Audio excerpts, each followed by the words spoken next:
Kadiri, hanggang kailan ko ba pagtitiisan si Bungal? Natatakot na tuloy ako. Paano kung siya nga ang... Hindi pwede!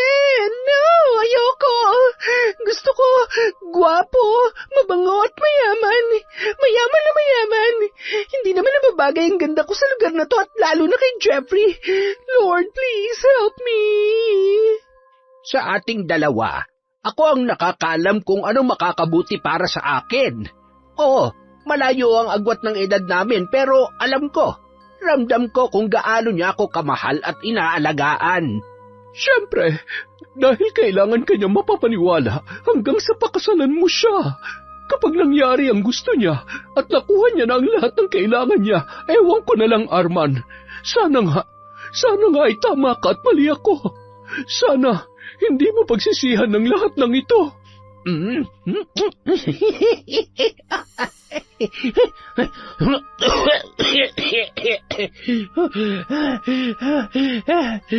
Han, okay ka lang ba? Ano nangyayari sa'yo? Han, Nay, tulong! Tulungan niyo kami! Mga wala kayong puso. Nagawa niyo nang ang paglaruan ng damdamin at lustayin ang yaman ni Arman. Nagawa niyo pa siyang patayin. Mga mamamatay tao. Tandaan mo, mula sa araw na ito gagawin kong impyerno ang buhay ninyo. Hindi niyo mararamdaman ang kaginhawahan kahit paano ang gawin ninyo. Magdusa kayo hanggang sa huling sandali ng inyong buhay. Taon 2013, Quezon. Mula sa mahimbing na pagkakatulog sa mesa kung saan naroon pa ang mga wala ng laman na bote at nakatulog na rin sa upuan ang dalawa pang kaibigan nitong babae na kanyang kainuman. Mga mare, hoy! Tingnan mo nga mga ito. Wala talaga kayo sa akin pagdating sa inuman. Ay, makauwi na nga. Ay, mga mare, mauna na ako sa inyo, ha? Siguradong pauwi na rin si Richard. Ano kayong balita kay Tanda? Hindi niya pa rin ako tinatawagan, ha? Nakakainis kung kailan naman ako wala ng pera, tsaka naman siya nagkasakit. Habang naglalakad ng pasuray-suray, pinagtitinginan naman yon ng mga tambay na nagkukumpulan. Ang sexy naman ni Aling Ligaya, kaya naman palang ganda ni Hope. Anong tinitingin-tingin niyo dyan, ha? Gusto niyong pagdudukutin ko yung mga mata ninyo? Mga manyakis na to. Magsiuwi na kayo sa bahay niyo. Ang dudugyot niyo. Wala na kayong ibang ginawa kundi pagpantasya ng anak ko? Hoy! Maglaway kayo dahil hindi mga katulad yung pinapangarap ko mapangasawa ng anak ko. Che! Dumura pa yon bago tuluyang naglakad. Grabe naman kung magsalita at manlait tong si Aling Ligaya. Konting diferensya lang naman ang labang ng syota ni Hope sa atin. Sino nga yun? Yung bungal na tricycle driver? Ha? Yun pala yun? Si Jeffrey? Pinatulan niya yun? Sinabi mo pa. Pero sa tingin ko ginagamit lang siya ng mag-inang yan. Yan si Aling Ligaya maliban dyan sa kinakasama niyang si Richard. Sa pagkakaalam ko, bigati ng matandang syota na pinaglalaruan niyan. Kaya nga napag-aral si Hope. Dahil kita mo naman, wala naman trabaho tapos puro bisyo. Parang tayo lang pero may anak na malapit na magtapos ng nursing. Sarap ng buhay, di ba? Tiba-tiba. Kawawa naman pala si Jeffrey. Sayang naman yung pagod niya sa pamamasada kung sa huli iiwan din naman pala siya ni Hope at maghahanap na mayamang syota. Patuloy sa pagkukwentuhan ang mga yon. Maya-maya pa, dumaan naman si Richard na nakakunot ang noo at animo ay pagod na pagod. Isa yun sa mga tauhan ng matandang kasintahan ni Ligaya. Ipinakilala niya si Ligaya bilang pinsan upang maisagawa ang kanilang planong perahan ang matanda. Samantala, Hoy, Hope, bumangon ka nga dyan. Bakit ba dyan ka natulog sa sofa at ang dami mong kalat? Iligpit mo nga mga yan. Nagluto ka na ba? Oo, may pagkain na dyan. Saan ka na naman kasi nanggaling? May alak ka na naman. Hindi ho kalat yan, mga reviewer ko yan. Ay, ang sakit sa ulo. Kahit anong gawin ko, parang wala namang pumapasok sa utak ko. Nakakapagod mag-aral. Oo, anong gusto mo? Tumigil sa pag-aaral? Humilata na lamang at maghintay ng grasya sa boyfriend mong kakarampot lang naman ang kita? Aba, mag-isip-isip ka naman, Hope. Huwag mong pairalin yung katamaran mo sa pag-aaral at yung kabobohan mo. Ay, hindi nga kasi kaya ng utak ko. Hindi naman ako nakakasabay sa kanila at nagmumukha pa akong tanga. Ang hirap-hirap kaya. Ay, aba, 1 taon na lang naman matatapos ka na. Ngayon ka pa talaga titigil? Tumigil ka. Konting tiis na lang. Marami pa akong pangarap para sa'yo. Pagkatapos mo mag-aaral, mag-a-abroad ka para doon ka na magtrabaho at mas malaki ang sahod doon. Pagkatapos, maghanap ka ng mayaman na mapapangasawa doon. Kaya mag-ingat ka sa jowa-jowaan mong wag na wag kang magpapaano. Iyo. Ay, oo na. Huwag ka na maingay, Nay. Mamaya batuhin na tayo ng mga kapitbahay eh. Sige na, pagod na rin naman akong maging mahirap, no? Sige na, si Jeffrey, kailangan ko pa siya, Nay, kaya kahit konting pakitang tao naman. Kung makalait naman kayo ng jowa ko eh, kayo nga nagtitiis sa gurang na yon. Hoy, ano ngayon? At least sa akin maraming datong. At teka lang ha, baka nakakalimutan mo, ultimo nilalamon natin sa araw-araw galing sa kanya. Ano na naman yung pinag-aawayan nyo? Huwag ka nga makisawsaw. Ano balita kay Tanda? Nakita mo ba siya, ha? Wala na si Tanda. Nasa kabaong na. Kinakausap kita na maayos. Huwag mo ako niloloko. Seryoso ko, patay na si Tanda. Pinatake daw sa puso noong nakaraan. Nung huli kayo magkita, ano bang ginawa mo doon? Aba, wala. Malay ko ba naman? Maayos at ganadong-ganado pa siya na magkasama kami. Hindi siya pwedeng mamatay. Paano na tayo? Paano na ang pag-aaral ni Hope? Hopeless na. Yan nga rin ang iniisip ko eh. Kapag minamalas nga naman uuwi na muna ako sa probinsya namin. Ngayong wala na siya, di wala na rin kaming trabaho. Ha? Uuwi ka sa probinsya? Bakit? Paano tayo? Ako? Richard, baka naman pwede ka mag-apply na ibang trabaho. Kailangan ko ang tulong mo. Alam mo namang nag-aaral si Hope, kaya... Nagbibiro ka ba? Hindi ko obligasyon yan. Anak mo yan. Ano, huhututan mo rin ako katulad ni Tanda? Ang kapal naman ng mukha mo para sabihin yan. Pareho naman tayo na kinabang dun Tapos ngayon, iiwan mo kami sa ere. Hayop ka. Gusto mo umalis, diba? Sige, pagbibigyan kita. Teka, anong ginagawa mo? Sandali lang. Ayan, lumayas ka. Ay, teka, huwag mong pupulutin yan. Naalala ko, ako nga palang bumili ng mga yan. Kaya ni isa sa mga yan wala kang dapat dalhin. Ano pang hinihintay mo? Layas! Galit na pinagtulakan nun si Richard palabas at isinara ang kanilang pintuan. Hayop na yon. Pagkatapos ng lahat ng ginawa ko para sa kanya, iiwan niya ako dahil wala na siya mahihita. Anong gagawin ko? Lintik na buhay to. Ay, kesa umiyak kayo dyan, ba't di nyo na lamang subukan na maghanap na maayos na trabaho, Nay? Kung makapagsalita ka naman, akala mo ba ganun lang kadali na maghanap ng trabaho? Hindi nga ako nakapagtapos ng pag-aaral, paano ako makakakuha ng trabaho na sapat sa pangangailangan natin? Ano, maglalabandera ako para makapag-aaral ka lang? Yun na nga Ba't natin ipipilit kung hindi kaya? Kaya ngayon, mas mabuti pang tumigil na lang ako sa pag-aaral at ako na maghahanap ng trabaho para sa atin. Tanga! Hindi pwede! Mag-isip ka nga! Gamitin mo naman yung kukote mo! Wala ka bang kahit konting diskarte para makapagtapos ka ng pag-aaral? Aba, hindi pwede! Pagtatawanan tayo ng mga kapitbahay nating tsismosa at pakilamera kapag tumigil ka. Ay, nakakawala na ng gana. Makatulog na nga lang. Lintik kasing matanda yun. Hindi ka man lang hinintay makagraduate bago natigok. Padabugyong humiga, sabay na pahagulhol. Mula nang mabuntis ay iniwan siya ng totoong ama ni Hope at doon nagsimulang magkandal leche-leche ang kanyang buhay. Lahat na lang ba ng taong mahal ko, iiwan ako? Basta, hindi ako titigil hanggat hindi nakakaahon sa lintik na kahirapan na to. Si Hope na lang ang pag-asa ko. Kung kailangan kong bumalik sa dati kong trabaho para makatapos siya, gagawin ko. Matagal pa yung nagpagulong-gulong sa higaan bago nakatulog.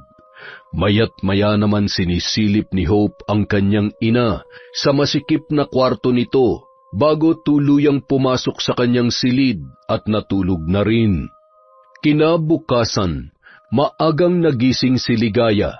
Umupo yun sa sala at inaalala ang mga nangyari nung gabi.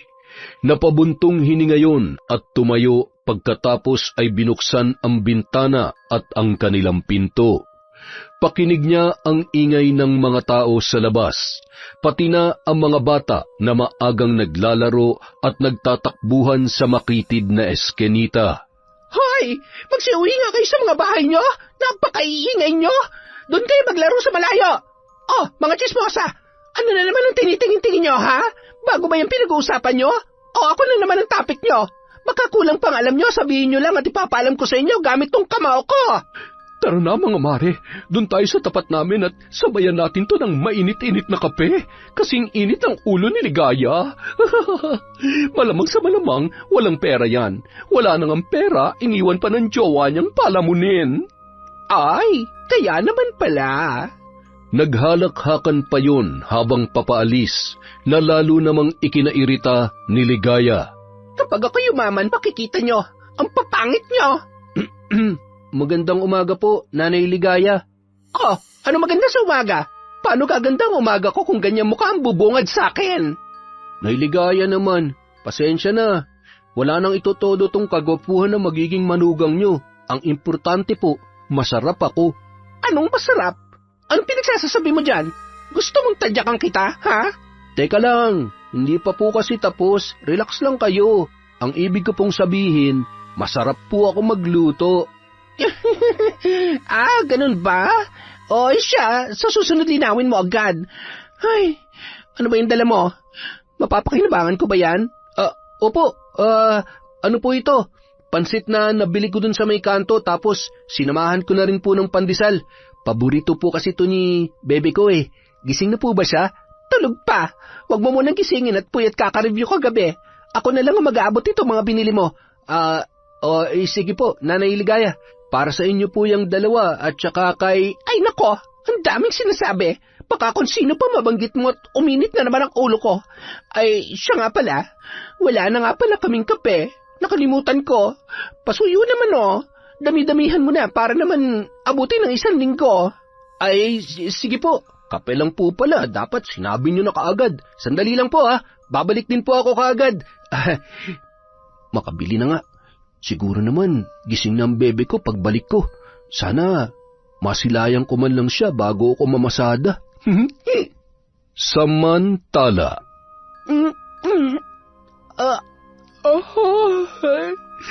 Makabangon na nga. Maaga palang klase ko ngayon. Nay? Oh, saan galing yan? Ang dami naman. Sino may birthday at may papansit pa? Huwag na maraming tanong, kumain ka na lang. Buti na lang at nakalibre tayo ng almusal.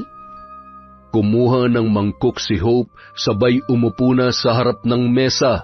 Nakangiti pa yung isinalin ang paborito niyang pansit sa mangkok, sabay inabot ang pandesal. Kayo ang bumili nito, Nay? Hay, sinabi na ngang... Babe, gising ka na pala. Nay Ligaya, ito na po yung kapeng pinapabili nyo. Dinamihan ko na katulad ng sabi nyo. Bebe, kumusta? Nakatulog ka ba na maayos kagabi? Kumain ka na marami, ha? Tapos, tawagan mo na lang ako kapag paalis ka na at ihatid kita. Salamat, Bebe. Ikaw talaga. Sa'yo pala galing ang mga to.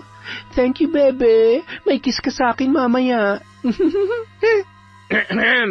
Jeffrey, baka gusto mo namang maligo muna at magbihis bago mo ihatid ditong si Hope.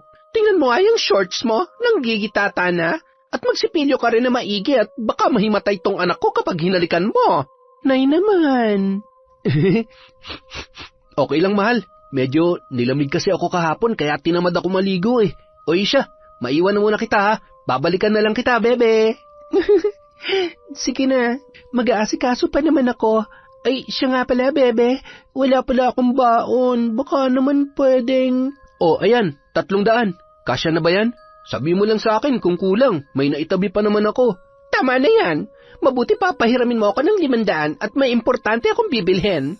Hindi naman nagdalawang isip na iabot ni Jeffrey ang pera na hinihiram ni Aling Ligaya dahil kinukuha niya ang loob ng ina ng kanyang pinakamamahal na girlfriend na si Hope. Agad na ring umalis yun at nagpatuloy na sa pagkain ng almusal ang mag-ina. Alam mo, tama ka. May pakinabang rin naman talaga yun si Jeffrey. Baka naman kaya mo nang dumiskarte sa kanya kung paano ka makakapag-enroll sa susunod na semester. Hay, mabuti kung matanggap ulit ako sa dati kong pinapasukan na bar. Basta, asikasuhin mo yung pag-aaral mo at samahan mo ng konting diskarte kung paano tayo makakaraos sa araw-araw. Mag-iisip ako ng paraan, ha? Ayaw ko namang maghirap tayo na parang daga. Kailangan nating magpayaman nang hindi tayo minamata ng mga kapitbahay natin na hamak na masikahos din naman sa atin. Sa loob ng mahigit 1 linggo, hatid sundo ni Jeffrey si Hope sa eskwelahan. Yun din ang gumagastos para sa pangangailangan ng dalaga, lalo na nang malaman ang sitwasyon nito.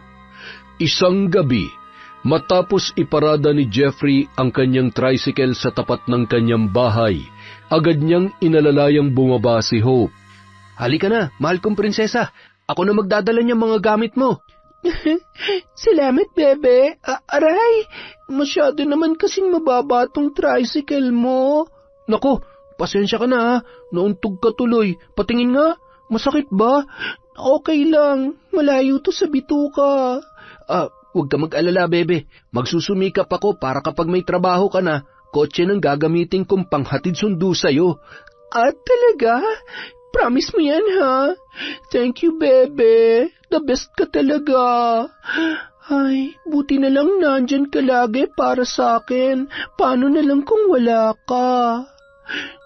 Pero pasensya ka na, ha? Walang-wala talaga ngayon si nanay Walang trabaho, walang pera. At alam mo ba, gabi-gabi iniiyakan niya pa rin si Richard. Ay, tapang-tapangan lang din si nanay pero saksakan ng rupok yon pagdating sa pag-ibig. Makakalimot din yon.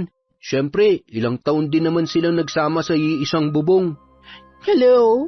Wala din naman silang ginawa kundi magbangayan at sa totoo lang, wala namang ambag yun sa buhay ni nanay. Siya pa nga tong pinagkakagastusan at akala mo laging may patagong pera Sa madaling salita, batugan/palamunin. Buti nga naghiwalay na sila kasi nakakarinti kayong kasama yon. Basta, kung may kailangan ka, huwag ka mahihiyang magsabi sa akin. Hindi kita pababayaan. Kung kailangan kong magdoble kayod para makatulong sa iyo, gagawin ko. Halika na. Sigurado, hinihintay ka na ni Nanay Ligaya. Wala yata si nanay. Mukhang may racket siya ngayong gabi Racket? Saan? Dating gawi. Alam mo na yun?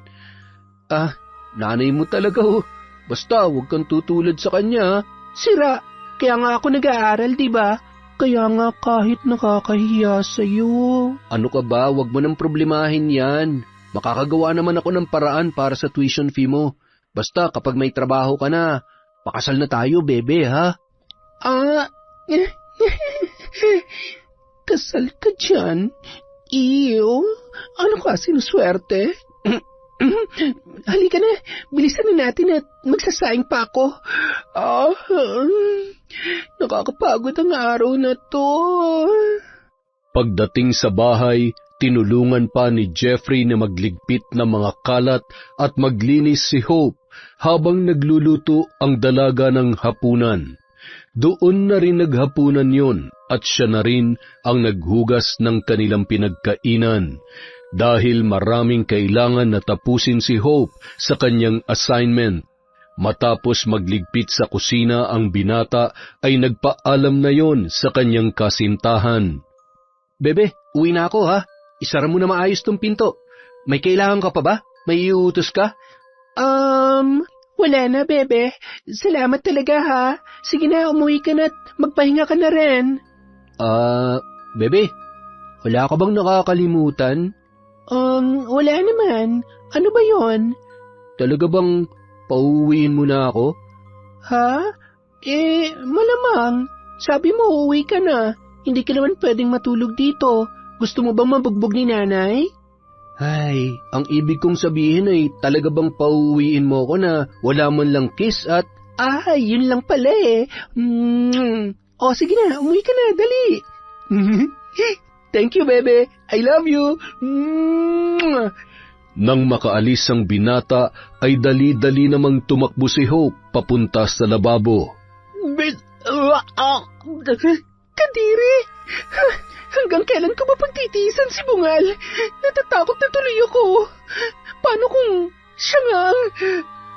Ay, hindi pwede! No, ayoko!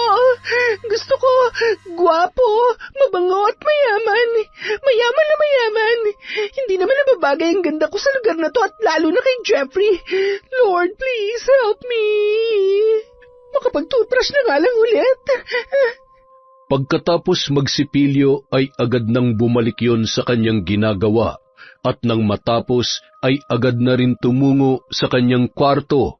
Samantala sa isang bar kung saan nagtatrabaho si Ligaya, masaya yung nakikipag-usap sa isang matanda na matagal ng customer ng bar na yun.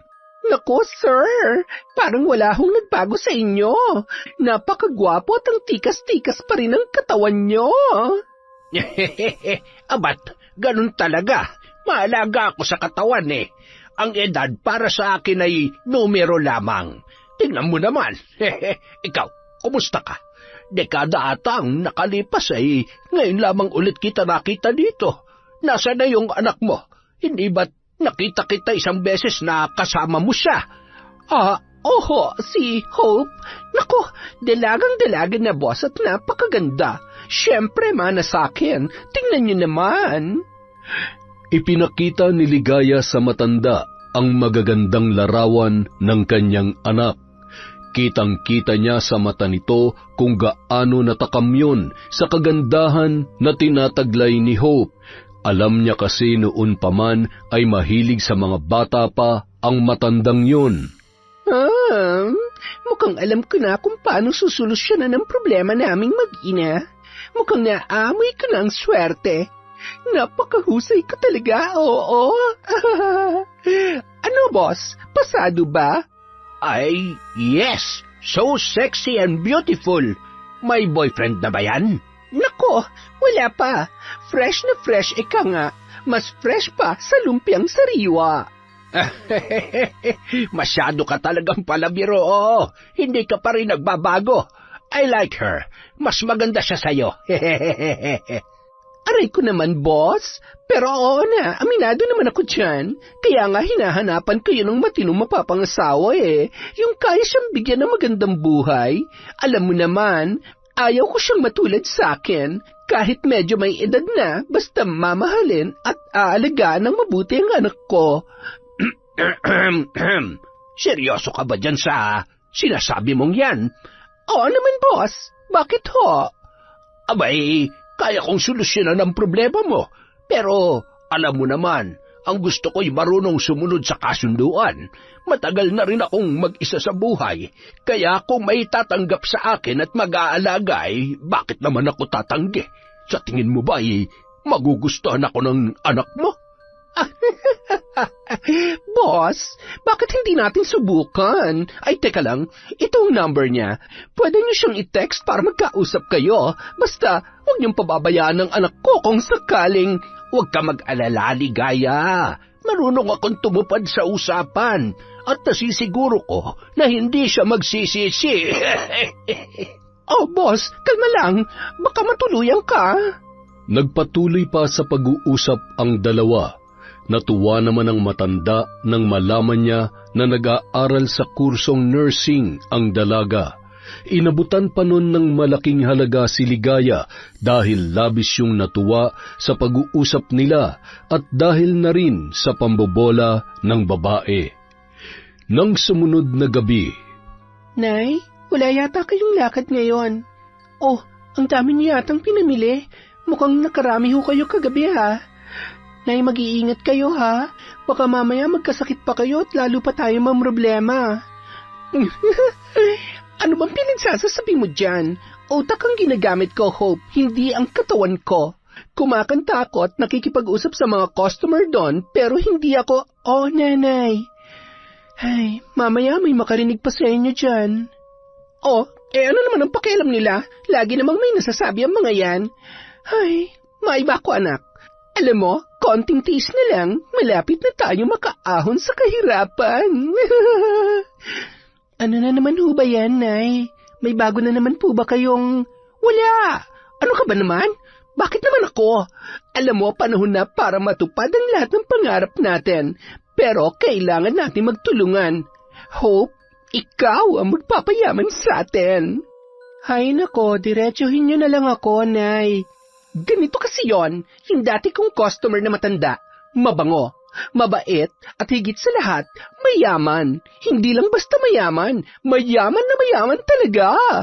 Oh, tapos, ano naman po ngayon? Hay, nakakainis! Maganda ka lang talaga pero yung utak mo ang bagal gumana. Ano pa nga ba? Naghahanap siya ng mapapangasawa. Ano? Mapapangasawa? Seryoso ka ba, Nay? Kasi sabi niyo lang, diba, matanda na. Ipapaasawa niyo ako sa matanda? Nay naman, ayoko nga. At bakit hindi? Bakit ayaw mo, ha? Pumatol ka nga sa bungal na yun na amoy 70 anyos na tapos ayaw mo sa matanda na magbubuhay prinsesa ka? Aba, pagkakataon na natin to anak na makawala sa lugar na to, kaya isip-isip din. Eh kasi naman, Nay, ikaw na lang. Tutal sanay ka naman sa mata. Abat, kung ako lang ba ang gusto, bakit ba hindi? Ikaw nga ang gusto, di ba? Tsaka, pagpahingahin mo naman na ako. Pagod na ako, Hope. Mula bata ka, ako nang dumidiskarte para sa atin. Ngayon, panahon naman na para bumawi ka naman sa lahat ng mga sakripisyo ko para sa'yo. Ay, oo na. Susubukan ko, pero kapag hindi ko kaya, Nay, kayanin mo. Huwag ka magpapatalo dyan sa kaartehan mo. Hindi tayo mabubuhay niyan. Ay, ganda lang talaga ang minaan mo sa akin pero yung utak mo, iisa ang hulma sa tatay mo. Kumain ka na nga't nang gumana na maayos yung kokote mo. Hindi na lamang umimik pa ang dalaga. Bahagyang umirap yon sabay kumuha ng pinggan at nagsandok ng kanin. Habang nag-uusap ang dalawa, sunod-sunod namang tumunog ang cellphone ni Ligaya. Halos lumundag naman yon sa tuwa nang mabasa ang mensahe na nagmumula kay Arman. Ayan na! Tingnan mo, anak. Ito na ang simula na maliligayang araw natin. Gusto niya na makipagkita sa'yo tapos nagpadala pa siya ng pera para may pambili ka ng damit at sandals na isusuot mo. Naku, napakagalante talaga ni Sir Arman. Kaya ikaw, huwag ka na mag-inarte. Hindi tayo mabubuhay sa kaartehan mo. Hindi hamak na mas mukhang tao at mabango to kaysa dun sa pinagtsatsagaan mong boyfriend na kulang sa toothbrush at ligo. Nay, mabait kaya si Jeffrey. At kung wala siya, malamang sa malamang, ilang linggo na tayong gutom. Lahat gagawin niya para sa akin. Yung si Sir Arman na yan, mabuti ba talaga yan? Hindi niya ba ako isisilid sa asul na drum? Nako, mabait yon, matulungin at higit sa lahat, kahit naman matanda na, gwapo pa rin. Magbubuhay prinsesa ka, anak. Kaya kung ako sa'yo galingan mo, kapag pinakasalan ka niya, magiging mayaman na rin tayo. Wala na tayong poproblemahin pa. Patingin nga, Nay. Nagpapanggap ka na ako ang kachat niya? Ano ba yung... Nay naman. Ano yung mga pinagsasasabi mo? Bakit ba? Hayaan mo na. Sinisiguro ko lang na magandang kahihinatnan ng lahat ng ito. Kapag ikaw talagang kausap nito, ilang minuto pa lang, ayaw na sa'yo. Hayaan mo na muna akong dumiskarte, ha? At bukas ng gabi, ikaw naman ang dumiskarte kung paano mo siya makukumbinse na pakasalan ka. Galingan mo, anak, ha? Ay, teka, maghahanap ako ng isusuot mo. Ay, sayang naman ang perang pinadala niya, napakarami mo namang damit dito na pwedeng maisuot. Ipapahiram ko yun sa iyong pinakamaganda kong sandals. Nang gabi ring yun, halos ipasukat ni Ligaya sa kanyang anak na si Hope ang mga naggagandahan niyang damit na binili sa kanya ng dati niyang boyfriend na matanda. Ayan! Napakaganda at napaka-sexy mo sa damit na to, anak. Siguradong tutulo ang laway niyang si Sir Arman kapag nakita ka niya. Galingan mo, ha? Huwag kang anga-anga. Kinabukasan, maaga pa ay nagdala na ng almusal si Jeffrey para sa mag-ina. Nako, hindi papasok ngayon si Hope. medyo masama raw ang pakiramdam niya kaya pinagpapahinga ko muna. Salamat dito sa paalmusal mo, ha? Ganun po ba? May lagnat po ba ang bebe ko? Heto, pambili niyo ng ulam at gamot. Mamamasada na po ako. Nako, wag na. Meron pa naman ako dito. Huwag ka mag-alala. Kailangan niya lang magpahinga. Sige na, umalis ka na. Anong oras na rin, oh? Sayang naman, maraming pasahero kapag ganitong oras. Agad namang umalis ang binata, ngunit hindi maalis sa kanyang isipan ang pag-aalala para sa kanyang kasintahan. Ano kayang nangyari dun? Okay naman siya kagabi. Baka napagod lang sa kaka-review. Kawawa naman ng baby ko. Ay. Maghapong namasada si Jeffrey nung araw na yon. Napakarami rin niyang text at tawag sa dalaga, ngunit hindi naman sinasagot yon ni Hope. Samantala. Sino ba yung tawag ng tawag sa'yo? Sino pa nga po ba, Eddie, si Jeffrey? Ba't niyo naman kasi sinabing may sakit ako? Alam niyo namang saksakan ng OA ang taong yun pagdating sa akin. Ba't kasi hindi mo sagutin at sabihin sa kanya na okay ka lang? Baka mamaya kapag may kadate ka na tawag pa rin ang tawag yan. I-silent mo na lang kaya para sigurado. Kung sakali na matuloy ang plano natin, Nay, anong gagawin ko kay Jeffrey? Ang ibig kong sabihin, ano po ang sasabihin ko sa kanya? Aalis tayo sa lugar na to na walang nakakaalam kung saan tayo pupunta. Hindi mo kailangan magpaalam sa kanya. Ay, teka nga, aminin mo nga sa akin, Hope. Ikaw ba? Nagkakagusto ka na talaga sa bungal na yon? Baka naman nahuhulog ng loob mo sa kanya, ha? Hindi. Ano ka ba naman, Nay? Kung alam niyo lang kung gaano kahirap sa akin magpanggap na gusto at mahal ko siya, nakukonsensya lang ako. Ano kasi, napakabait niya sa atin at... Ay nako, huwag mo kong aartehan ng ganyan, Hope. Maligo ka na nga at maya-maya ay susunduin ka na sa may labasan. Ihahatid kita, ha? At gusto ko rin namang kumaway sa manugang ko. Kinahapunan, tuluyan na nga nakipag-date si Hope kay Arman. Hindi naman maikukubli ng matandang lalaki ang paghanga sa kagandahan ng dalaga. Dahil napakaamo at inosente ng mukha noon, ay lalo lamang yung nabighani. Namasyal sila at kumain sa mamahaling restaurant. Pagkatapos ay dumaan sila sa mansyon ng matanda. Grabe! Ang ganda naman ng bahay na to. Parang kasing laki na to ng mall, ah.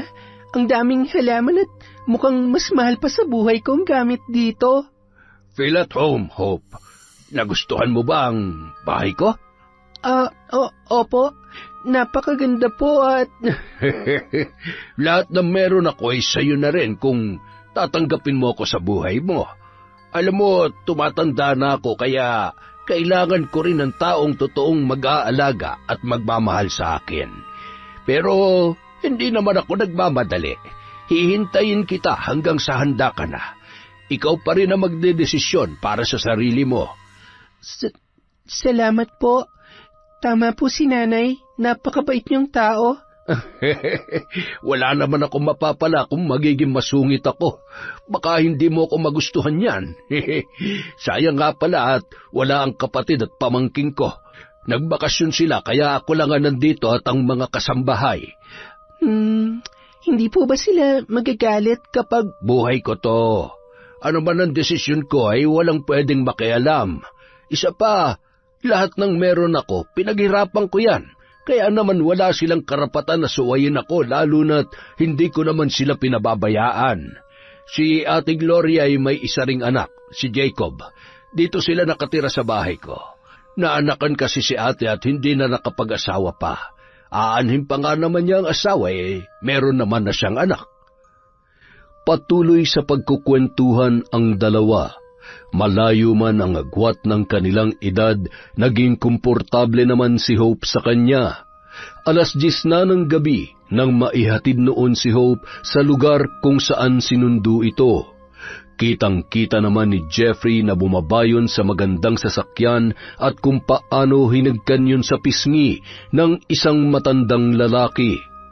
Habang papaalis na ang sasakyan ay kumakaway pa ang dalaga. Nang tuluyang makaalis yun, nilapitan siya ni Jeffrey na nakasakay sa tricycle nito. Nagulat naman ang dalaga at ramdam niya ang pamumula ng kanyang pisngi ng mga oras na yun. Kitang-kita niya sa mukha ng binata ang galit at selos. Saan ka galing? Sino yun? Yon? Wala lang. Huwag ka na magsinungaling. Alam ko kung ano yung nakita ko. Niloloko mo ba ako? Ha? Tumulad ka na rin sa nanay mo? Anong kapalit nun? Sarili mo? Ano? Huwag mo nga akong pinagtataasan ng boses. Saka pwede pa wag naman dito. Bakit? Nahihiya ka? O baka naman kasi hindi mo alam kung ano isasagot sa akin. Ano ba talaga ako sa buhay mo? Minahal mo ba talaga ako? O baka naman ginagamit mo lang ako? Alam mo, sayang. Oo, alam ko naman alanganin ang itsura ko para sa'yo, pero hindi tama na gamitin mo ako at lokohin. Makarma ka sana sa ginagawa mo. Jeffrey! Hoy! Sandali! Napaka-OA! Bahala ka dyan. Akala mo ba habulin kita? Mangarap ka. Ngayon pa ba? Manong, sasakay po. Wala na akong taga-sundo at taga-hatid, pero at least may pamasahe na ako. Nakangiti pa yon habang nakasakay at inaalala ang mga sandali na kasama si Arman. Tama si nanay. Siyang katuparan sa lahat ng mga pangarap at dasal ko. Konting kembot na lang, makakaalis na rin ako sa magulo, maingay at mabahong lugar na to. Mula ng araw na yun, naging madalas na rin ang pagkikita ni Hope at Arman. Kinuhanan din sila noon ng bagong apartment malapit sa lugar kung saan nakatira ang matanda. Ipinagpatuloy niya ang pag-aaral at madalas din siyang sinusundo nito pagkatapos ay kumakain sa mga mamahaling restaurant na hindi pa napupuntahan ng dalaga.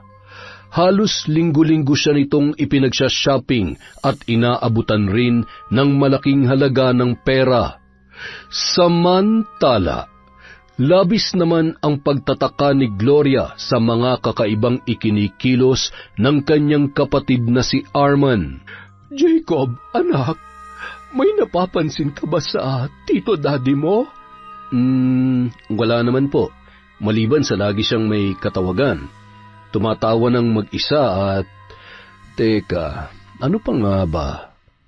Alam mo, pakiramdam ko may babaeng kinalolokohan ng tito mo.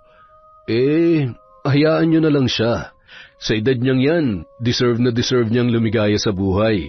Sana naman ay matino at hindi lamang pera ang habol sa kanya. Sa panahon ngayon, mahirap na magtiwala. Maraming linta dyan sa tabi-tabi.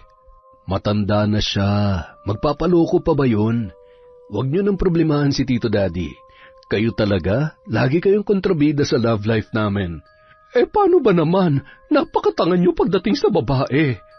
Hindi maiwasang kutuban ni Aling Gloria dahil sa kakaibang ikinikilos ng kanyang kapatid, lalo na't mayat maya yung umaalis ng nakaporma at humahalimuyak ang pabango. Sino kaya talagang pinupormahan nitong si Kuya? Aba, mukhang may plano pa ata mag-asawa. Hindi na nadala sa mga panloloko ng unang mga nakarelasyon niya. Nang sumunod na araw, habang nagmamadaling naglalakad si Hope sa tapat ng kanilang eskwelahan, aksidente naman siyang nasagi ni Jacob. Agad niyang pinulot ang kanyang mga gamit at tinulungan naman siya ng binata. Pasensya na, miss, hindi ko sinasadya. Nagmamadali rin kasi ako Sorry talaga, ha? Sana naman kasi tumitingin ka sa dinadaanan mo. Late na nga ako Ay, nakakainis. Pasalamat ka, gwapo ka. Lakad takbo nang umalis si Hope at napapakamot ulo naman si Jacob. Ang sungit naman nun. Pero in fairness, ang ganda niya, Nursing student. Pwede. Magkikita rin tayo ulit. Hahanapin kita, Miss Sungit. Nang araw ding yun, matapos ang klase ay sinundo ni Arman ang dalaga. Natanawan pa ni Jacob ang sasakyan ng kanyang tito na labis naman noong ipinagtataka. Ano kayong ginagawa niya rito? Wala naman siyang sinabi na susunduin ako. Hindi kaya... Aha, baka nga. Matawagan nga si Mami. Hello, Mami. May ibabalita ako sa'yo. Ano ba yun at mukhang masayang-masaya ka? Nakita ko yung kotse ni Tito Daddy dito. Kaalis lang. Siguro taga rito yung girlfriend niya. Baka professor dito. Marami kasing matatandang dalaga dito na kaedaran niya.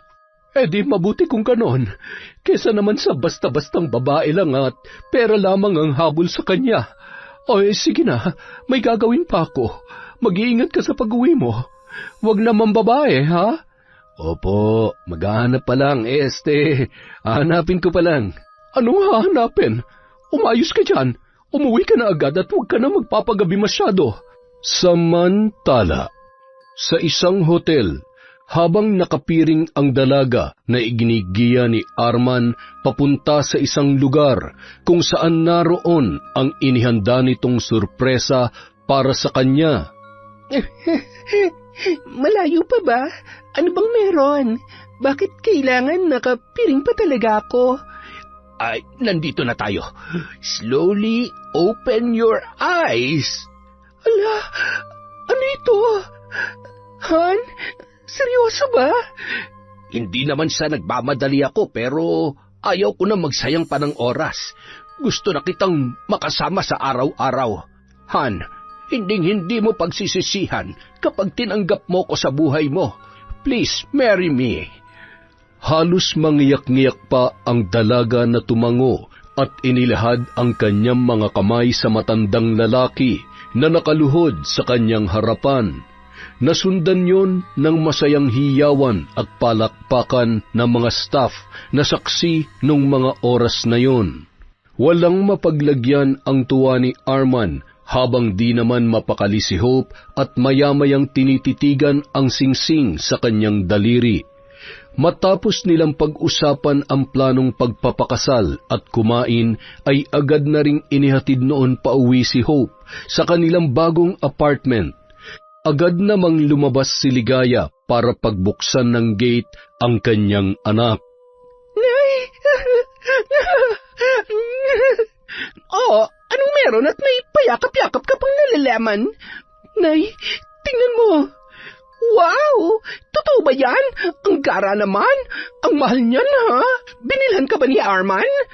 Nay naman, hindi mo ba alam kung anong ibig sabihin nito? Nay, ikakasal na kami. Nag-propose na siya sa akin. Talaga? Ay! Sabi ko sa iyo congratulations! Salamat naman sa Diyos at hindi nasayang ang lahat ng plano at oras natin. Magiging mayaman na tayo! Masayang-masaya ang mag-ina habang nag-uusap at pinagpaplanuhan ang magiging buhay nila sa sandaling maikasal na si Hope kay Arman. Sasabihin niya doon na tayo tumira sa bahay niya. Naku, siguradong maiingit ang mga kapitbahay natin sa dati nating tinitirhan kapag nakita nila kung gaano na tayo kayaman. Hay! Sa wakas, tuluyan ka na magkakaroon ng karapatan sa lahat ng meron siya. Congratulations, anak! Kinabukasan, muling sinundo ni Arman si Hope dahil gusto nung ipakilala ang dalaga sa kanyang kapatid na si Gloria, pati na rin sa kanyang pamangkin.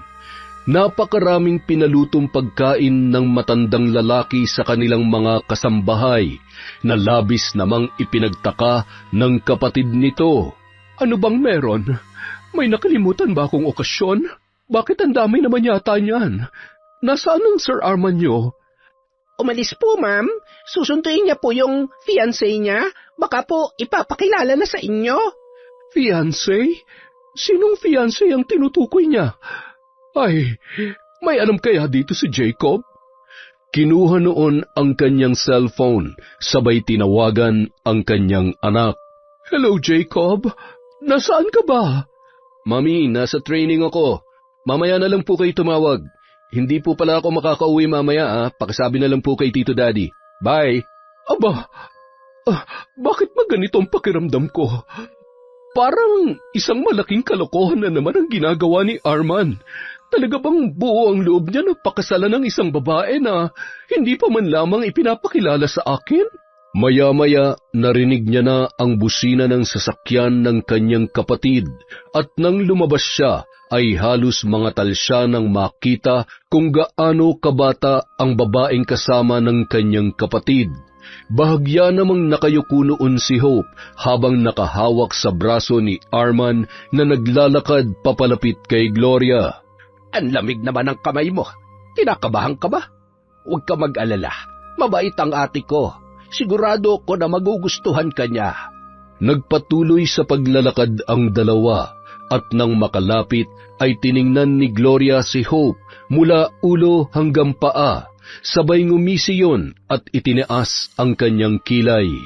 Ate, may kasama nga pala ako. Oh, mukha nga. Pwede mo bang sabihin kung sino siya? Hindi naman tayo nangangailangan ng kasambahay. Masyado naman yata siyang maganda para gawin mong kasambahay. Ay nako, masyado ka talagang mapagbiro. Si Hope nga pala ate, ang magiging misis ko. Hope, siya ang ate Gina ko. Hello po, ate. Magandang araw po. Mukhang naaamoy ko na agad ang malansang pagkatao ng babaeng ito Ambisyosa. Tara na sa kusina at doon na lamang tayo magkwentuhan. Ay, siya nga pala. Hindi pa rin ba uuwi si Jacob? Hindi raw. Mayroon daw siyang training ngayon.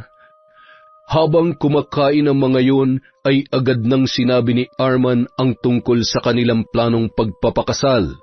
Kapansin-pansin na hindi natuwa ang kapatid nitong si Gloria na halos kung ano-ano na ang ibinabatong tanong kay Hope. Maraming pagkakataon na sinasalo na lamang ni Arman ang tanong ng kanyang nakatatandang kapatid para sa dalaga. Sige na, kumain lamang kayo. Aakyat muna ako sa taas at parang medyo sumama ang pakiramdam ko. Agad namang umalis yun at sinundan pa ng tingin ni Hope. Han, parang hindi yata ako gusto ng ate mo para sa'yo. Ay, huwag mong intindihin yon. Ang mahalaga ay ipinakilala pa rin kita sa kanya. Buhay ko to, kaya ako ang magdedesisyon para sa sarili ko. Ayaw ko naman na maging dahilan para magkatampuhan pa kayo. Han, wala kang dapat ipag-alala. Relasyon natin to, kaya walang ibang mamamagitan sa atin. Ha? Lagi mong tatandaan na mahal kita.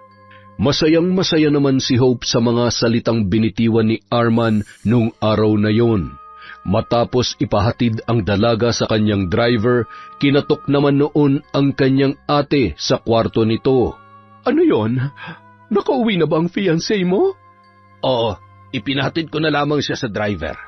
Kailangan natin mag-usap. Alam kong nabibigla ka sa mga desisyon ko pero nakikiusap ako, ate. Gusto ko sanang magkasundo kayo, lalo na't pagkatapos ng kasal namin ay dito na rin siya titira. Ano? Arman, alam mo wala namang problema kung mag-asawa ka pero sana naman pumili ka ng babaeng nararapat para sa'yo. Ang bata-bata pa noon at sino ang maniniwala na talagang mahal ka niya? Sigurado akong katulad ng ibang umaasa sa swerte ay peperahan ka lamang niya. Mahal niya lamang kung ano ang meron ka, kaya nag-aalala ako para sa iyo. Sa ating dalawa, alam ko kung ano mas makabubuti para sa akin. Oo, malayo ang agwat ng edad namin pero alam ko, ramdam ko kung gaano niya ako kamahal at inaalagaan. Siyempre, dahil kailangan kanya mapaniwala hanggang sa mapakasalan mo siya. Kapag nangyari na ang gusto niya at nakuha niya ng lahat ng kailangan niya, ewan ko na lang, Arman. Sana nga ay tama ka at mali ako. Sana hindi mo pagsisihan ang lahat ng ito.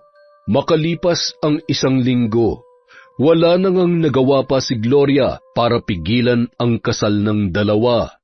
Isang gabi noon bago ang araw ng kasal sa West, hawak ni Gloria ang isang sisidlan, hugis kwadrado at nababalutan yon ng itim na tela.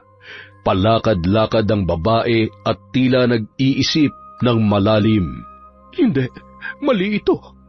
Matagal na akong nangako sa sarili ko na hindi ko nagagamitin ang aklat na ito. Baka nga tama si Arman at masyado lang ako nag-aalala para sa kanya. Ngunit sa oras na lokohin niyang kapatid ko at may plano lang pala siyang masama, lintik lang ang walang ganti. Ako mismo magtuturo ng leksyon sa kanya. Si Gloria ay isang mambabarang. Minana niya yon sa kanilang lola. Bagay na matagal niya nang itinatago, lalong-lalo na sa kanyang kapatid na si Arman at maging sa kanyang anak na si Jacob. Minsan niya nang ginamit ang mga yon nung kanyang kabataan para pasakitan ang mga taong nakakalaban niya at ang mga lalaking nanloko sa kanya. Ang isa sa mga yon ay ang ama ni Jacob na hindi siya pinanindigan nang malaman na siya ay nagdadalang tao. Napabuntong hininga si Gloria sabay muling itinago ang mga gamit niya sa pambabarang. Kinaumagahan, masayang nairaos ang pribadong kasal ni Hope at Arman. Tanging ang nanay nito at ang ilang matatalik na kaibigan lamang ni Arman ang naging saksi sa pagpapalitan ng sumpa bilang mag-asawa. Makalipas ang 1 linggo, lumipat na sila sa mansyon. Habang nag-aayos ang mag-ina ng kanilang mga gamit, bigla namang nagkaroon ng importanteng lakad si Arman. Kapag may kailangan kayo, sabihin nyo lamang sa kasambahay natin. Han, ikaw nang bahala dito. Okay, Han. Ingat ka, ha? I love you. Pasimple namang nagmamasid si Gloria sa ikinikilos ng mag-ina. Alam ko, nararamdaman ko na sagad sa buto ang kagustuhan mong sipsipin ang kung anong meron ng kapatid ko. Katulad ng nakasanayan ng impakta mong ina. Pasasaan ba't makikita rin ni Arman kung anong totoo niyang pagkatao? Kilalang kilala ko na ang galawan niyo.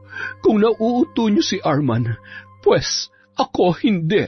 Napansin naman ni Ligaya na pinagmamasdan sila ni Gloria.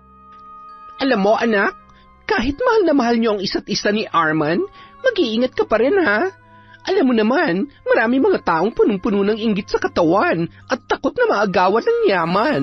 Huwag ka masyadong pakampante. Mahirap na. Alam ko naman po yun, pero wala na sila magagawa dahil mahal ako ng asawa ko. Balibalik rin man ang mundo sa mata ng batas at tao, legal na asawa niya ako. Kaya sinisiguro ko na hindi ko hahayaan ng kahit sino na sirain ang masaya naming pagsasama. Tama yan, anak ko. Isa pa, dapat alamin nila ang lugar nila sa bahay na to. Ikaw ang legal na asawa, kaya ikaw ang mas may power. Ikaw ang mas may karapatan sa lahat ng pag-aari ng asawa mo. Pinariringgan niyo ba ako? Ay, may tao pala dito? Sino ka? Isa ka sa mga kasambahay? O mayordoma? Ako? Kasambahay? Mayordoma? Gusto mo bang makita kung paano ako maglampaso gamit ang pagmumukha mo? Kung makapagsalita ka, akala mo kung sino ka. Bakit? Akala mo ba may power ka na sa pamamahay na to dahil anak mo ang asawa ng kapatid ko? Gising! Lahat ng meron kayo ngayon ay mawawala rin na parang bula. Katulad ng mga kabulaanan nyo para mapaniwala at mapaikot si Arman. Mga hampas lupa, manggagamit at hututera. Ganon, ha? Gusto mo kalbuhin kita? Napakayabang mo! Matapobre ka! Hindi ko hayaan na magpakasasa kayo sa yaman ng pinaghirapan ni Arman. Sinadya niyo ba to, ha? Pinano niyo ba to? Sumagot ka! Aray! Ano ba? Bitiwan mo ako! Hope, ano ba? Tulungan mo ako! Aray ka! Inawat naman ni Hope ang dalawa at maya-maya ay dumating na si Jacob. Ma'am, anong kaguluhan to? Teka, sino mga to? Ikaw na naman? Magkakilala kayo ng haliparot na yan? Hoy, hindi haliparot ang anak ko! Anong hindi? Nagmana siya sa'yo, tanga! Grabe siya! Akala mo ba wala akong alam? Hindi ako bobo katulad ng inaakala nyo. Gagawin kong lahat maprotektahan lamang ang pamilya ko, lalong-lalo na si Arman. Wala ka na magagawa. Napaka-bitter mo. Pwede ba tumigil muna kayo? Ano ba talaga nangyayari? Ikaw, bakit nandito ka? Total, hindi tayo nagkakilala nung una tayo magkita. Siguro nga panahon na para makilala mo ako. Ako si Hope. Ako lang naman ang asawa ni Arman. At kung hindi ako nagkakamali, ikaw ang pamangkin niya. Sana naman hindi ka kasing bitter ng nanay mo na hanggang ngayon ay hindi pa rin matanggap na kasal na kami ng tito mo. Ano? Anong kalokohan to? Paano... Mami, halika na muna sa kwarto. Huwag mo na lang silang patulan. Ikaw naman, wala akong pakialam kung sino ka. Kung totoo mang asawa ka ng tito daddy ko, then fine. Pero konting respeto lang sa mga taong naunang naging parte ng buhay niya. Matuto rin kayong lumugar. Excuse us. Nang makarating sa kwarto ang mag-ina, ay kitang-kita pa rin ni Jacob ang galit sa mukha ni Gloria. Mami, huwag mo na lang pansinin yung mga yon. Gusto mo ba umuwi na lang tayo sa dati nating bahay? Kung hindi mo rin lang sila makakasundo. Ay, hindi ko naman nakalain na papatol si Tito Daddy sa halos anak niya na lang. Kaidarang ko lang yata yun eh. At yung nanay mukhang... Ay, ewan. Ano ba naman at pumatol sa ganun si Tito? Alam mo, hindi ko malaman kung ginayuma ba ang tito mo o sadyang hindi lang siya nag-iisip. Posible rin na inakit lang siya ng husto ng Hope na yan. Alam mo, ayaw ko na ng gulo pero hindi rin pwedeng iwanan natin dito ang Tito Daddy mo. Paano kung may gawin silang masama? Imposible na walang masamang plano ang mga yan. Ma'am, kaya naman ni Tito ang sarili niya. Huwag muna tayo mag-assume. Malay mo naman, totoong nagmamahalan sila. May mga ganun naman talaga. Matapos kong marinig ang mga sinabi nila kanina, mas lalo ko lamang nakumpirma kung ano talaga ang totoong motibo nila. Kaya dito lamang tayo, hindi tayo aalis sa mansyon na ito. Mula ng araw na yon, naging mas malala pa ang pagpaparinigan ng mag-ina at ni Gloria. Madalas nagkakasagutan ang mga yon, hanggang sa isang beses ay nadatnan pa yon ni Arman. Dahil sa matinding pagmamanipula at pagpapaawa ni Hope, siya ang kinampihan ng asawa. Ay nako, kung hindi mo kayang pakisamahan ng asawa ko, pues mas mabuti pang palalayasin mo ako. Sige, para sa katahimikan ng lahat, aalis kami rito ng anak ko. Pero itong tatandaan mo, Arman, sana lang hindi ka multuhin ang katangahan mo sa babaeng ito.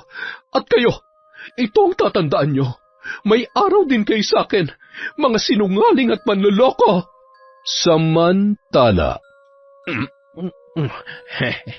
Napakaswerte ko talaga sa asawa ko, oo.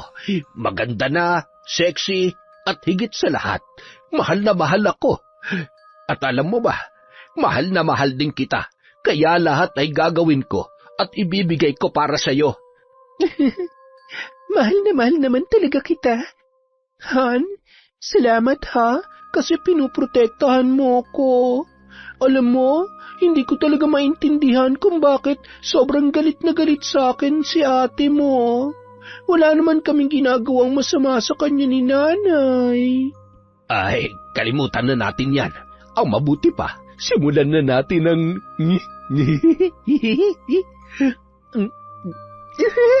Han, ano ka ba? Nakikiliti ako.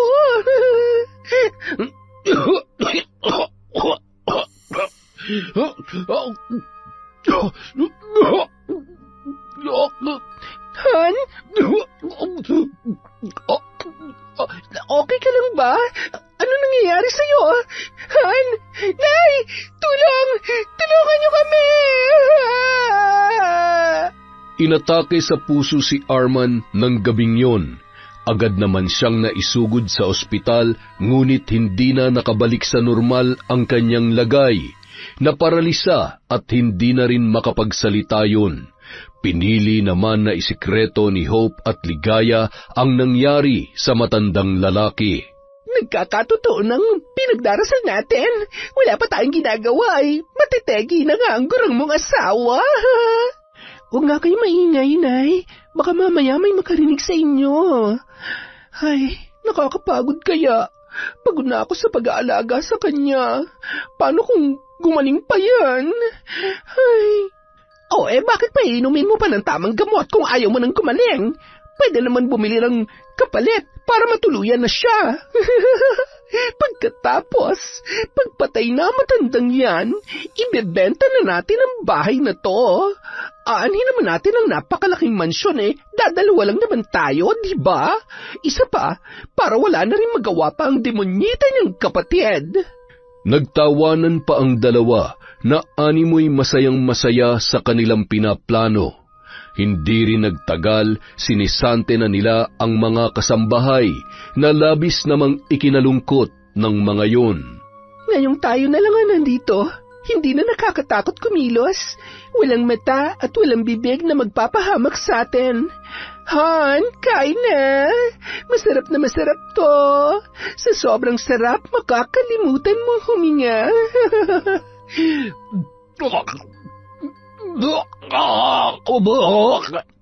Ew! Lintik kang matanda ka. Pahirap ka sa buhay ko, nakakadiri ka. Sinabuyan yon ni Hope ng tubig at pagkatapos ay hinawakan sa bibig, sabay pilit na pinapalunok ang mga naglalakihang tableta. Araw-araw ay pinahihirapan at tinatrato ng mag-ina na parang hayop si Arman hanggang sa tuluyan na yung bawian ng buhay. Agad na ipinakremate ang katawan ng kanyang asawa kaya hindi man lamang nasilayan ni na Gloria at Jacob ang naging kalagayan nito. Mami, okay lang po ba kayo? Nag-aalala pa rin po ba kayo kay Tito Daddy? Sobrang sama ng panaginip ko. Iba rin ang pakiramdam ko. Ewan ko ba pero... Wag naman sana. Habang nag-uusap ang dalawa, ay isa namang tawag ang natanggap ni Jacob mula sa driver ni Arman. Ayoko po sanang makialam pero sa tingin ko po, kailangan nyo malaman ang totoo. Si Sir Arman po, wala na siya. Patay na po siya, Sir Jacob. Mami, si Tito Daddy, patay na siya. Hindi. Arman, kapatid ko. Kailangan ko malaman kung ano nangyari sa kanya. Ang mga hayop na yon, siguradong may ginawa sila masama sa tito mo. Magbabayad sila. Nung araw ding yon, sumugod si Gloria sa mansyon. Gustuhin man ni Jacob na samahan ang kanyang ina, kaya lamang ay abala yon sa kanyang OJT. Paulit-ulit na lamang na pinapaalalahanan noon ang kanyang nanay. Nang makarating si Gloria sa mansyon ay kitang-kita niya ang malaking pagbabago roon mula sa magugulong kagamitan at makalat na paligid. Dumiretso yun sa kwarto ng kanyang kapatid at doon ay nakita niya ang mga nakakalat na bote na nasisiguro niyang mga gamot ng hayop. Isa-isa niya yung binasa habang nanginginig ang kanyang kamay at napapahagulhol. Oh, anong ginagawa mo dito? Wala dito ang anak ko. Kung hinahanap mo naman ang kapatid mo, ipagdasal mo na lamang siya at masaya naman na siguro siya sa langit ngayon. Anong ginawa niyo sa kapatid ko? Pinatay niyo ba siya? Ha? Papatayin kita! Papatayin ko kayo ng anak mo! Aray ko! Bitiwan mo ako! Mga wala kayong puso! Nagawa niyo namang paglaruan ng damdamin at lustayin ang yaman ni Arman. Nagawa niyo pa siyang patayin. Mga mamamatay tao. Tandaan mo, mula sa araw na ito, gagawin kong impyerno ang buhay niyo. Hindi niyo mararamdaman ang kaginawahan kahit paanong gawin ninyo. Magdusa kayo hanggang sa huling sandali ng buhay ninyo. Halos malagutan ng hininga si Ligaya sa lakas ng pagkakasakal sa kanya ni Gloria. Ramdam niya ang galit at sakit sa bawat salitang binibitawan noon. Bago yun umalis ay kinuha niya ang abo ng kanyang kapatid. Samantala, nang makauwi si Hope ay nakatulala pa rin ang kanyang ina at kitang-kita niya ang takot sa mukha nito. Kinagabihan, maluhaluhang inihahanda ni Gloria ang kanyang gamit sa pambabarang. Inaalala ang masasayang sandali mula nang sila ay bata pa ng kanyang nakababatang kapatid na si Arman. Saksi siya sa pagsusumikap ng kanyang kapatid hanggang sa yun ay yumaman. Kaya naman mga oras na yun parang dinudurog ang kanyang puso. Isa-isang sinindihan ang mga kandilang itim at inilabas ang bungo mula sa kanyang lalagyan. Pumunit ng papel at sinulat ang pangalan ng kanyang mga bibiktimahin. Marahan niyang sinambit ang mga kahindik-hindik na salita habang nakapatong ang kamay sa aklat ng itim na karunungan. Naramdaman niya ang pagdaloy ng lakas at kapangyarihan na hudyat upang simulan na ang kanyang paghihiganti sa pamamagitan ng pagbitaw ng sumpa habang pinapatakan ng itim at pulang kandila ang bungo. Hindi pa yun nakontento, kinuha niya pa ang isang manikang kulay itim at hiniwa ang tiyan noon, sabay pinasakan ng mga patay na insekto na nagmumula sa isang maliit na garapon. Nanginginig ang mga kamay at pumapatak ang luha habang isinasagawa ang kanyang ritual. Kasabay ng kanyang huling binitawang salita ay ang pagkamatay ng mga kandila. Hindi niyo matatakasan ang itinakdang kaparusahan. Mas gugustuhin niyo pang mamatay dahil sa sobrang kamalasan, sakit at takot. Paulit-ulit kayong mumultuhin ang inyong kasalanan. Uusigin kayo ng sarili niyong konsensya. Samantala, nung mga oras na yon ay abalang nagkukwentuhan ang mag-ina habang kumakain ng hapunan.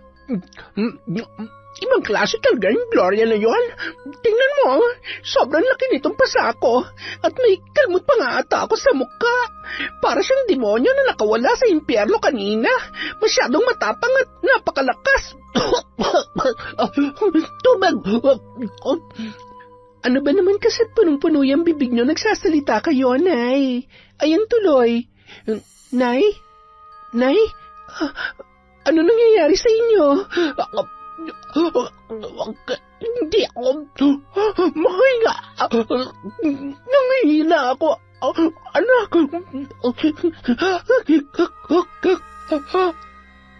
Bigla na lamang nawalan ng malay si Ligaya ng mga sandaling yon. Nataranta naman si Hope at hindi malaman ang gagawin sa kanyang ina. Hinila niya yon sa paa papunta sa kwarto. Tagaktak ang pawis at tila ba nawawala na rin sa kanyang sariling kaisipan. Maya-maya nakita noon ang mga botelya na tira ng pinapainom niya kay Arman, kaya agad niya yung kinuha. Kailangan mo to. Kailangan mong gumaling, Nay. Inumin mo mga to. Pinilit ibuka ng dalaga ang bibig ng kanyang ina. Patuloy na pinapainom ng gamot na yon hanggang sa bumula ang bibig ni Ligaya. Doon lamang siya natauhan at bumalik sa sarili niyang ulirat. Anong ginawa ko? Diyos ko, hindi pwedeng mamatay si Nanay. Ano ba nangyayari sa akin? Agad na humingi ng saklolo ang dalaga at dinala yon sa ospital. Mula ng araw na yon ay lalong lumubha ang kalagayan ng kanyang ina. Sa loob ng 1 buwan, pabalik-balik sila sa ospital. Iba-ibang sakit ang nakikita sa katawan ng kanyang nanay, hanggang sa napilitan na siyang iuwi yon dahil hindi naman gumaganda ang lagay noon. Isa sa mga doktor ang nagsabing posible na hindi na magtatagal ang buhay ng kanyang ina.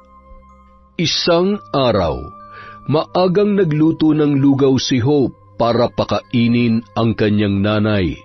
Hawak ang isang may katamtamang laking mangkok, bigla na lamang yun nakarinig ng kakaibang boses. Pilit niya namang nilalabanan ang mga yun, hanggang sa sisimulan niya ng subuan ang kanyang ina nang bigla na lamang nagmatigas yun na ibuka ang kanyang bibig. Ipinatong niya sa maliit na mesa ang mangkok, sabay mahigpit na hinawakan ang muka, sabay pilit na ibinubuka ang bibig ni Ligaya. Inuubos mong pasensya ko, ha? Pagod na ako sa'yo. Ayan, ayaw mong kumain, ha? Pas maligo ka na lang.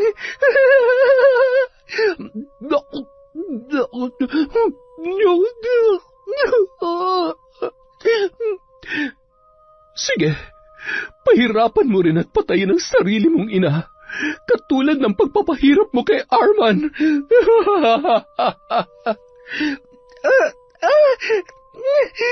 Ang sakit ng ulo ko. Sino ka? Tama na. Manahimik ka. Ano bang kailangan mo? Bigla na lamang yung nawalan ng malay.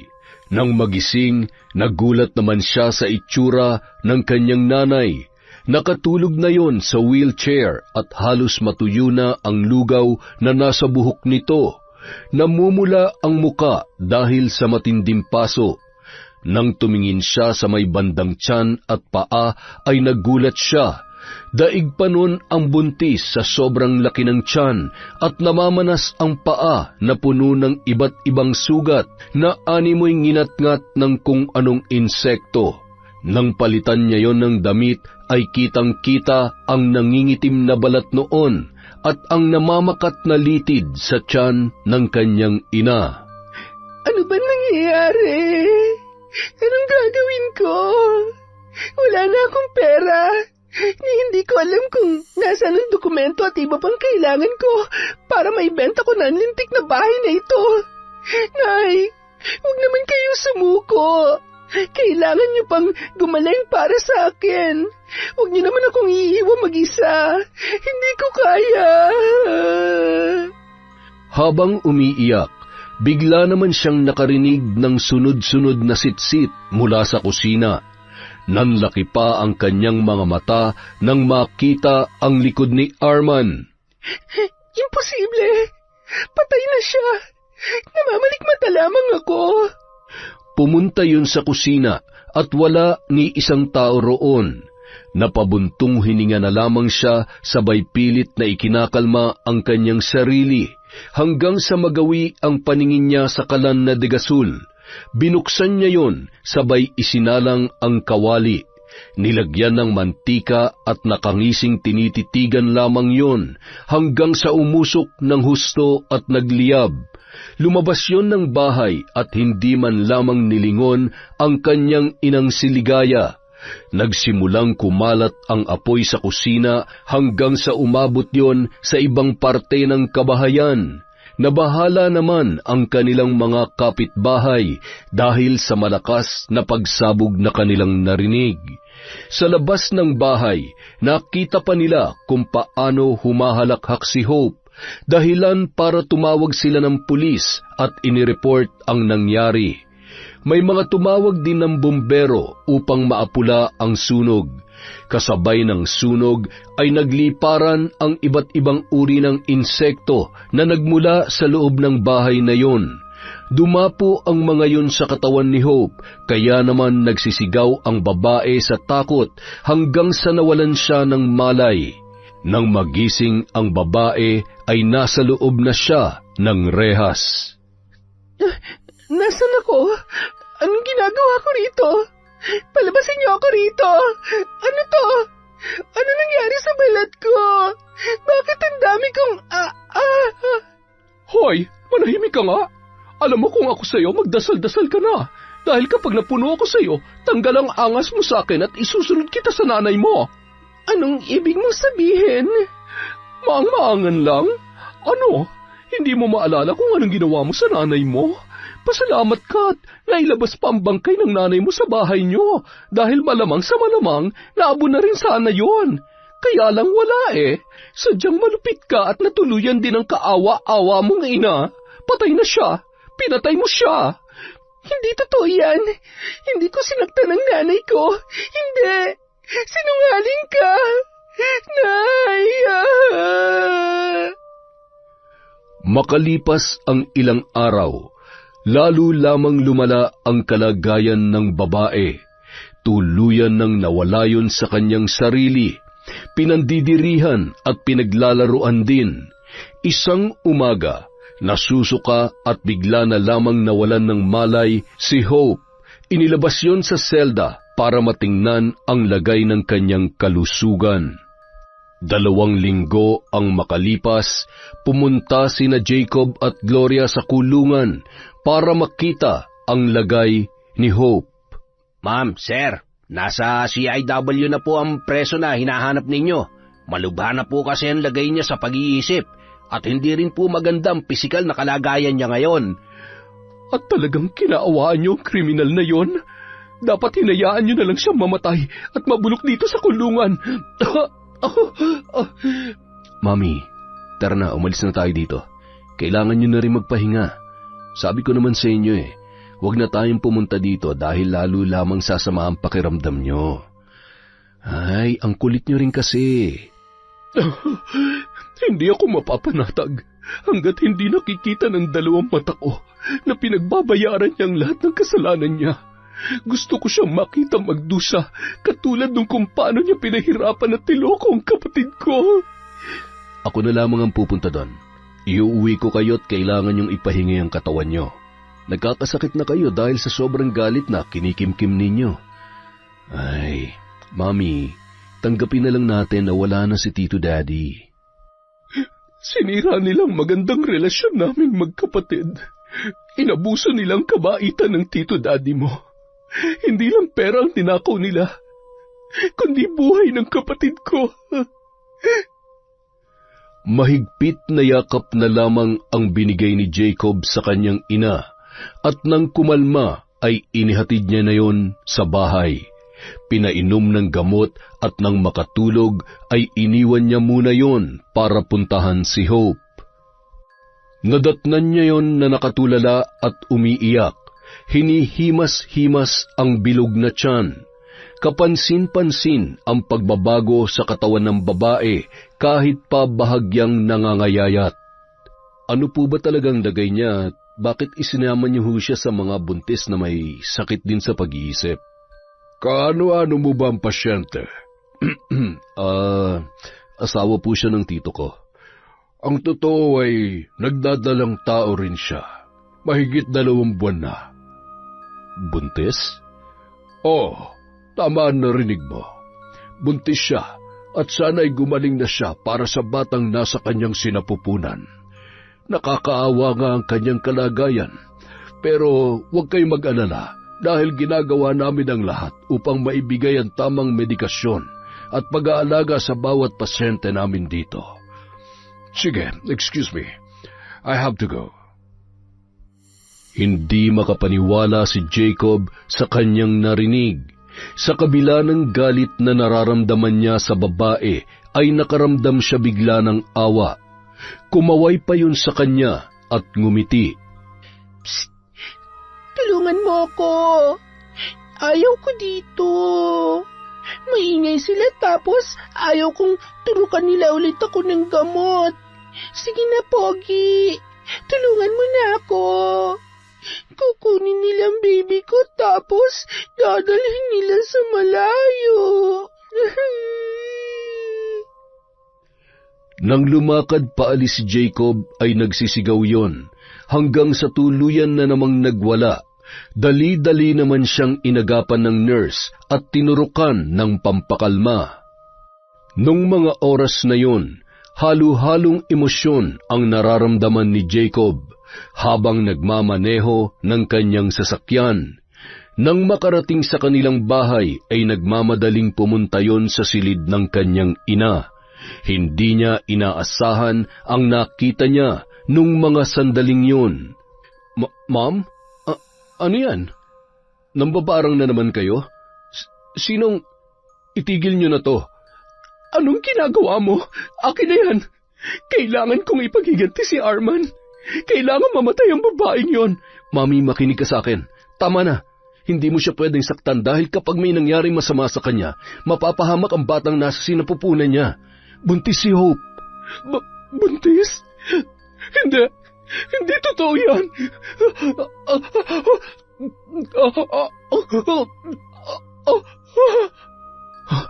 Hindi.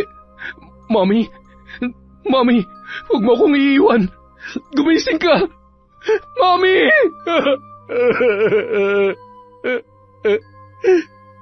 Kapalit ng paggamit ng itim na kapangyarihan ay ang pisikal na lakas at malubhang karamdaman ni Gloria. Isa-isang itinago ni Jacob ang mga gamit ng kanyang ina sa pambabarang at kanyang itinabiyon. Makalipas ang 1 linggo, matapos mailibing ang kanyang pinakamamahal na ina, ay bahagya ng nanunumbalik ang sigla niya na ipagpatuloy ang kanyang buhay. Ang pangarap na binuo nila ng kanyang ina. Kinuha niya ang kahon kung saan niya inilagay ang mga kagamitan sa pambabarang at sinunog yon. Susubukan kong itama ang lahat ng pagkakamali mo. Gagawin ko kung ano ang tama at nararapat. Makalipas ang 6 na taon, hawak ng isang bata ang kamay ng kanyang daddy Jacob. Palingon-lingon yon at naninibago sa lugar na kanilang pupuntahan. Daddy, dito po ba tayo magsa-celebrate ng birthday ko? Natatakot po ako, Daddy. Uwi na lang po tayo. Huwag ka matakot. Mababait naman sila. Di ba sabi mo, gusto mong makita ang mommy mo? Mommy? Nandito po ang mommy ko. Hindi na po siya sick, Daddy. Sick pa rin, pero siguradong matutuwa siya kapag nakita ka niya. Okay po. I wanna see her po. Gusto ko po siyang i-kiss at ihag para gumaling na po siya. Maya-maya ay inilabas naman ng isang nurse si Hope. Makikita ang malaking pagbabago sa itsura nito, ngunit nang mamukaan si Jacob ay bigla naman siyang umiyak. Nasaan ang anak ko? Ibalik mo sa akin ang anak ko. Mami? Mami ko? Mami? Ikaw ang... Baby? Baby ko? Mami, birthday ko po ngayon. Happy na po ang birthday ko kasi nakita ko na po kita. I love you, Mami ko. Huwag ka na mag-cry-cry. Daddy, pwede po bang lagi nating puntahan si Mami para hindi siya sad? Oo naman, anak.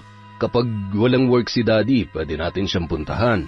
O di kaya ay pasasamahan kita sa yaya mo, basta behave ka lang dito, ha? Okay po, Daddy. Si Mami, love na love ako ni Daddy Jacob ko and siya rin po ang best friend ko. Sana magaling ka na po para you can go home na and you can play with us. Jacob, salamat. Salamat at patawarin mo ko. Habang buhay kong tatanawing utang na loob ang pag-aalaga at pagmamahal mo sa anak ko. Sa kabila ng mga kasalanang nagawa ko. Salamat. Hindi ko man alam kung anong dahilan mo o kung anong nagtulak sa iyo na gawin yun kay tita sa ngalan ng pera. Pero alam ko na lahat ay may pangalawang pagkakataon na maging mabuti at piliin kung anong tama. Hindi na natin mabubura masakit na nakaraan, pero sana makausad na tayo para sa bata. Para sa anak niyo ni Tito Daddy. Huwag ka mag-alala. Magkaroon man ako ng sariling pamilya, mamahalin ko pa rin siya at ituturing ko siyang sarili kong anak. Sana tuluyan ka na rin gumaling. Maiwan ko muna kayo, para naman makapag-usap kayo na maayos. Habang nasa malayo, hindi naman maiwasang ngumiti ni Jacob nang makita kung gaano kasaya ang bata habang kausap nito. Ang batang yun ang nagbigay sigla sa buhay niya, lalo na't yun na lamang ang natitira niyang kadugo. Anak, lagi kang magiging mabait si Daddy Jacob mo, ha? Maswerte ka dahil lalaki ka na may maayos na magulang. Ayaw kong maranasan mo ang pinagdaanan ko at mga pagkakamaling nagawa ko sa buhay. Lagi mong piliing gawin ng tama kahit gaano kahirap. Mahal na mahal ka ni Nanay. Marahan namang pinahid ng bata ang butil-butil na luha sa mata ng kanyang ina. I love you, Mami ko. Huwag na po kayong umiyak. Yon! Grabe, napakaganda ng ending. Ibang klaseng kwento yon. Ang saya, di ba? Nakakapagod, pero napakaganda pa rin ang resulta ng kwento natin. Maraming salamat po sa walang sawang pagsuporta pa rin sa Kwentong Enteng. Dahil dyan, meron ulit tayong shoutout. Simulan po natin kay Teresita Perez, kay Lorlene LJ, at sa asawang si Lorenzo ni Queen Jenny. Hello po kay Margie Banosong, kay Pamela Allen, kay Noemi Garcia Pabunan, hi kay Chat Advincula, kay Miriam Gabriel Garcia, kay Olivia Tolentino, shout out kay Angelina Ignacio, kay My Favorite Song Collection, hi kay Mami from Doha, Qatar, kay Maribeth Solero, kay Josefina Fuelias, hi kay Yanis Vlog, kay Eleuteria Tantoy Cao, hello po rin kay Tess, hi kay John Nico Blanco, kay Jessel Colomar, kay Mercedita Balana Reyes, kay Beth Mercado, hi kay Marisa Villanueva, kay Marjorie Dequilla, kay Reynante Siena, kay Carlita Nocerale, hi kay Aida Sikander, kay Betty Velasco, kay Janet Cisneros, hello po kay Andrea Rosana, kay Robert Crimen, kay Marilyn Montajes, ang bagal nun kay Mami Liana Nalugon, hello po kay Earl Lawrence, kay Urbin, na jowa ni Princess Kyle Martinez, hi kay Urvek from Dipolog City, hello rin po kay Marialina Kagawa, kay Filipina Palsario, kay Jennifer Mauricio, shout out kay Tess Rubio, kay Jeneline Mix Vlog, hi kay Danilo, kay Carmen Alcantara, kay Sylvia Ambrosio, kay Joy Palahang, hi po kay Avic Fernandez, kay Jenny Lazarito, kay Emily Cosino, kay Rosalina Bugayong, kay Akinto. Hello din po kay Susana Manalo, kay Loida Sadicon, kay Erwin Son Linsangan, shout out kay Renante Alejo, kay Mariam Bautista, kay Cresilda Sotil, kay Elvi Ramos, hi kay Wilma Tanene, kay Maylin Banicio Canja, kay Annalie Martinez, kay Jumil Del Monte na asawa ni Omil Del Monte, hi po kay Danica Kasipong, kay Irish Labial, kay Agripina Balsa, hi kay Catherine Fantinalgo, sa komisari ng RS Pizza Hub, Danilo Lauron, Manny Bocar, Miss Ria Cabria, at John Michael Aquino from Miss Bing Bes Gatbonton. Hello po kay Lemmy Caras at sa mga anak niya, kay Joel at Roelyn Perez, hi kay Catherine Ugal, sa TN Benj, hi kay Grace Ann Angel Morata, hi po kay Dolores Adik, kay Reddish, kay Cindy Paikana Query, hi kay Melia Tamong, kay Lady Dam, hi po kay Liza Manalo, kay Jonalyn Caronongan, sa De La Torre family at Bayawan City from Charito De La Torre, hi po kay Ni Alforte, hi kay Shua Sumi, hi kay Ronald Lamis, kay Kim Bara, kay Rowena Sales, at kay Rose Vallejos. Para po sa mga hindi natin nabanggit, marami pa po tayong videos. Bukas, meron po ulit tayo. Maraming salamat sa walang sawang pagsuporta sa Kwentong Enteng.